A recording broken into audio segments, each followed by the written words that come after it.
ఈ మధ్య కాలంలో రోడ్డు ప్రమాదాలు ఎక్కువగా జరుగుతున్నాయి. రోజుకో వార్త వింటున్నాం. ప్రజలు నిర్లక్ష్యంగా బండ్లు నడుపుతున్నారు. ముఖ్యంగా సెలబ్రిటీలు ఎక్కువ రోడ్డు ప్రమాదాలతో హాస్పిటల్లో చేరుతున్నారు. ఇటీవల సోను సూద్ సతీమణి సోనాలి రోడ్డు ప్రమాదానికి గురైన సంగతి తెలిసిందే. ఆమె ప్రయాణిస్తున్న వాహనం నాగ్పూర్లో ఓ ట్రక్కును ఢీకొట్టగా అదృష్టవశాత్తు గాయాలతో బయటపడింది.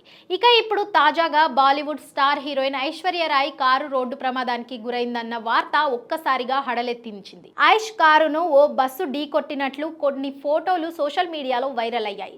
అదృష్టవశాత్తు ఈ ప్రమాదంలో ఎవరికీ ఎలాంటి గాయాలు కాలేదు.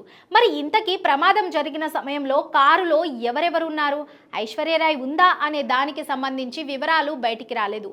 ఈ సంఘటన బుధవారం మధ్యాహ్నం జూహులోని ఐశ్వర్య నివాసం సమీపంలో జరిగిందట. అయితే కారు ప్రమాదానికి సంబంధించిన వీడియో ఇప్పుడు సోషల్ మీడియాలో వైరల్ గా మారింది. బస్సు కారును ఢీకొట్టిన తర్వాత అక్కడ భారీగా ట్రాఫిక్ జామ్ అయిందట.